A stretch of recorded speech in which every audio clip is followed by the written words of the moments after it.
सपा ने राज्यसभा चुनाव के लिए जया बच्चन, रामजी सुमन और आलोक रंजन को अपना उम्मीदवार बनाया है, जबकि बीजेपी ने आरपीएन सिंह, चौधरी तेजवीर सिंह, अमरपाल मौर्य, संगीता बलवंत, सुधांशु त्रिवेदी, साधना सिंह, नवीन जैन और संजय सेठ को टिकट दिया है।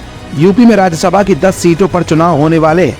बीजेपी ने 8 उम्मीदवारों को मैदान में उतारा है, जबकि सपा ने 3 कैंडिडेट्स उतारे हैं। पहले राज्यसभा चुनाव में यूपी की 10 में से 7 सीटों पर बीजेपी और 3 सीटों पर सपा की जीत तय मानी जा रही थी, लेकिन सपा को अपने ही साथी गठबंधनों से एक के बाद एक कई झटके मिलने और नॉमिनेशन के आखिरी ही दिन बीजेपी की तरफ से 8वें प्रत्याशी के रूप में संजय सेठ को उतारने के बाद सपा की राज्यसभा की तीसरी सीट फंसती दिख रही है।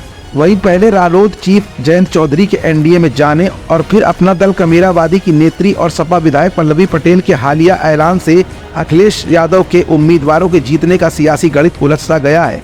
उत्तर प्रदेश विधानसभा में 403 विधानसभा सीट है। अभी 399 विधायक हैं। 4 विधानसभा सीटें खाली पड़ी हुई है।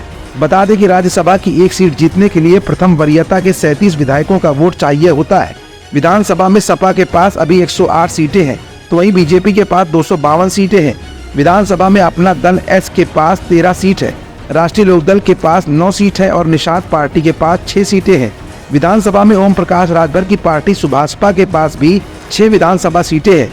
विधानसभा में बीएसपी के पास 1 सीट, राजा भैया की पार्टी जनसत्ता दल के पास 2 सीट और कांग्रेस के पास 1 सीट है। दरअसल एनडीए के वोट अभी 277 हैं। अगर इसमें राष्ट्रीय लोकदल यानी रालोद के भी 9 वोट मिल जाते हैं और राजा भैया की पार्टी के भी 2 वोट भाजपा में मिल जाते हैं तो एनडीए के पास 288 वोट हो जाएंगे। बता दें कि 7 उम्मीदवारों को राज्यसभा भेजने के बाद भी एनडीए के पास 28-29 प्रथम वरीयता के सरप्लस वोट बाकी रह जाएंगे। अगर बीजेपी 34-35 वोट तक पहुंच जाती है तो वो अपना 8वां उम्मीदवार भी जिता कर ले आएगी। रालोद और राजा भैया की पार्टी के वोट मिल जाएंगे तो भाजपा का 8वां उम्मीदवार राज्यसभा पहुंच सकता है। बीजेपी के 8वें उम्मीदवार संजय सेठ पहले सपा में थे, ऐसे में उनके सपा में भी अच्छे संबंध हैं। माना जा रहा है कि वो सपा विधायकों में भी सेंध लगाकर अपने पक्ष में भी वोटिंग करवा सकते हैं। मतलब साफ है कि भाजपा ने राज्यसभा चुनाव के लिए जिस तरह से अपना पूरा जाल बिछा दिया है, उससे अखिलेश यादव की कमर टूट गई है और संजय सेठ के भाजपा में शामिल होने के बाद अखिलेश को भाजपा ने तगड़ा झटका भी दे दिया है। एसकेडी न्यूज के लिए शिखर गौतम के साथ तुषार शर्मा की रिपोर्ट।